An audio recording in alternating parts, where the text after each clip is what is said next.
look what we have here. Two AKs, sort of. It's my AKP from Palmetto State Armory, nutmeg version, Fake-A-Lite magazine, and my Kalashnikov USA KP-9 with all its Zenitco goodies and PEC 15 and EOTech 512. So, why do I have these two out here like this? Well, the theme of today's video is creature comforts. So, I didn't really want to mess with this too much. I didn't want to change too many things on it. I really bought it for this old traditional look, which is why I didn't really want to spoil it. But the top rail gives me options. So, this is kind of going crazy with it.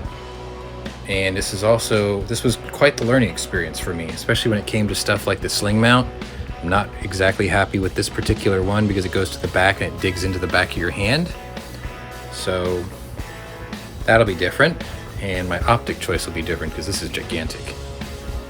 So let's see, what did I want to do to achieve creature comforts on a rifle that a pistol, that I really didn't want to modify too much? So we're going to go into things like comfort of controls. So for instance, this charging handle. It's a traditional AK style charging handle. The thing I would like to do to change it up a bit is sort of do something similar to this, the Zenitco RP2. Well, the RP1 is what would fit here. Good luck finding one, especially with the new import ban starting to bear down on everybody. Went to my local gun show and I met a man named Dimitri who works for a company called Texas Shooter Supply. Some of you may already know this company. If you don't, there's their information right there. I should probably turn off the ceiling fan because it's really messing with the light, isn't it? My apologies. Let me get that shut down real quick. Anyway, Dimitri knows Ivan the Bear Tactical. He knows Zenitco furniture because he carries it from time to time. And he decided that he was going to sort of nip this ban in the bud and create his own things. So he came up with this, which is his version of the charging handle. Uses one set screw, and it's machined on the inside with a recess, so it actually fits and slides down. It curves in to place in the charging handle here. So it doesn't need what he called 5 useless pieces compared to the RP2, which honestly, I have no complaints about the RP2. I liked it. That's why I wanted the RP1. However, couldn't get one. Not in a reasonable amount of time. Not for the cost of shipping that costs as much as the item. So I went ahead and took one of his. He literally gave it to me. He said, here, try this. Tell me what you think. So he tossed one in my hands and off I went. Happy as hell. So that's what we'll be doing for the control. As you can see, it's a little bit smaller around, but not by much. Like maybe a 16th of an inch. So I'll be happy with that. It's basically got the one set screw. So the only tool I'm gonna need is that Allen wrench for that piece there with some blue Loctite, and that'll be good to go. Also, I wanted a red dot that would have perfect co-witness to this sight. So I wanted the dot to sit right on the top of the blade. I've got an OKP7 on order. I don't know when it's going to get here. In the meantime, however, I took off my RMR that I had sitting around. And I will mount that somewhere over here. And I've dry fit this before, and it actually, with this mount, offers a perfect co-witness. It puts the red dot right on the tip of the blade. So we'll go ahead and mount that with this Allen key. So I've got 2 of these. That's for optics. I've got this little rubber condom thing that goes over the top too. Just slips on top like that. Sling mount. So based off my experiences with the this one here in the back, I did the same thing on my Shockwave. Not too happy with that digging into the back of my hand every once in a while in a pinch or in a hurry. So I found a company local in Dallas, or up near Dallas. I think it was Dallas. Yeah, called E93, Echo 93.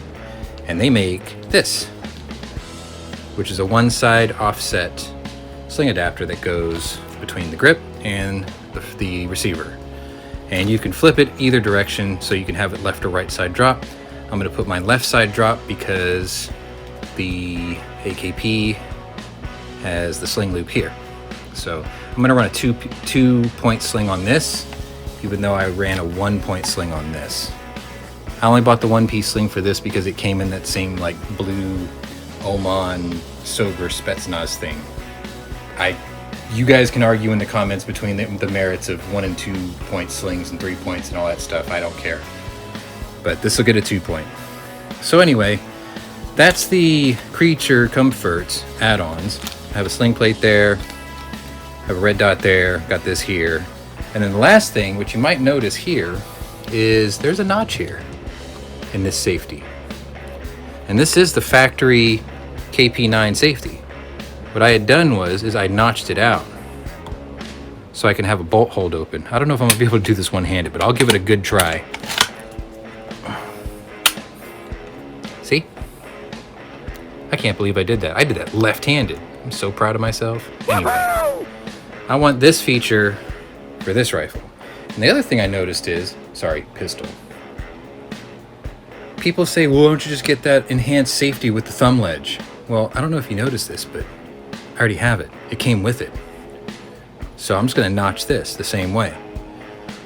Now, YouTube has really interesting rules on firearms, obviously. So I'm just going to explain the process and then show you once it's finished. But basically what I did let me get this back down. I kind of eyeballed it.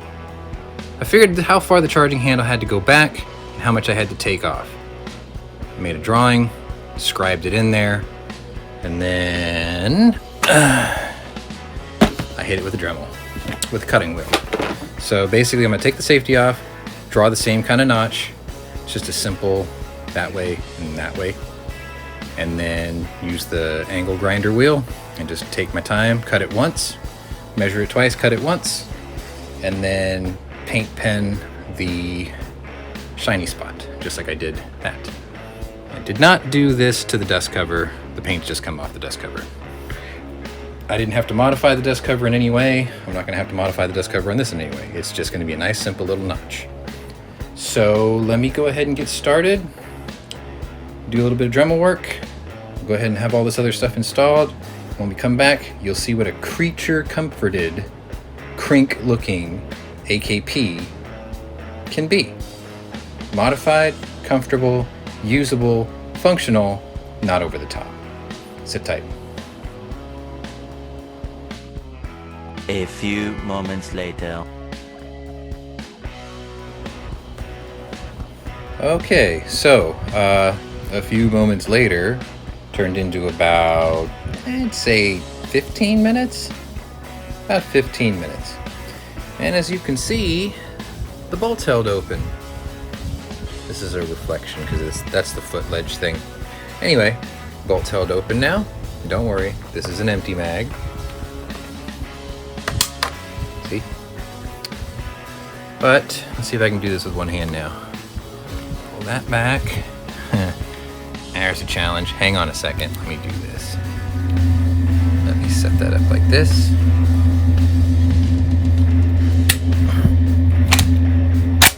There. So, that's not too terrible. And when you close it, yeah, there's a hole there. I actually measured once and I cut 3 times. I just kept going back, coming back in, dry fitting, make sure that all works. But I kept going a little bit further, 1 pencil line over, until it was just enough. I did the same thing with my KP-9. Yeah, it leaves a hole. Oh my God, dirt and dust will get in there. But this is a hobby gun, this is not my go-to-war gun, and I like the idea of doing a bolt hold open like that with the mag out. Especially if I shoot a lot, it'll help the gun cool off a little bit quicker, and it's just my creature comfort. So anyway, got that in there, got the knob in there, blue Loctite, and cinch that down. I see that this is a little bit thicker now. So I got the sling mount plate in there. Some of you AK guys are probably gonna ride me for this. Hang on a second, let me sort this out. My gimbal's being weird. Okay, so you might ride me a little bit for this, but I'm kind of new to AKs. So anyway, word of advice, if you put this plate in there, then what you're going to want to do is take the bolt out, or at least take the spring out, so that way you can push your thumb down on that little block to hold that still to get the screw started. Live and learn. I did that one last, so I had to take it all back apart to do that. Anyway, got my RMR in there, and as before, it has perfect co-witness to the tip of that front blade, which is just what I wanted. So if the OKP-7 doesn't work out for me, I'll save that for my AK-47 spiker someday, and then I'll just leave the RMR on there. But anyway, here's more of those finish issues I was talking about. It's smooth, it's just the color didn't take very well. Kind of annoyed, but whatever, it's no big deal. It's just finish. I could always redo it if I had to, right? Because I do that on this old Gats. Anyway, there's my AKP. Tried to set it up like a crink. I like the idea of Osama bin Laden's rifle, but I wanted it in the traditional 7.62x39, so that's why I went this route. Yes, I could have went Z-Pap or Mini Draco or whatever else, is out there, but this one sort of came with all the features I was looking for pretty much from the get-go. So I'm happy with it. I paid a little more than the original MSRP for it, but supply and demand, right? I'm happy with it. Just be happy for me that I got one. It only took 2.5 years or so. 3 years, I think. So anyway, that's all I've got for you guys. If you're new to my channel, welcome. If you're a regular here, welcome back. Either way, maybe hit the like button down there, maybe subscribe, maybe check out my other playlists, see if my other interests might be of interest to you. But as for me, these are my creature comforts. Now I've just got to find a sling. 2-point. If you have any suggestions, leave it in the comments below. I do read them, I do listen to them, I do research whatever you suggest, and maybe if I make a decision on it, I'll even give you a plug and thank you for it, just like I did for TSS. They didn't pay me, they just gave me one of these. I put it on, I like it, that's why I gave you the info. If you want that part number, check the link in the description below. I'll hook you up. Anyway, thanks for watching. We'll see you on the next one. Later.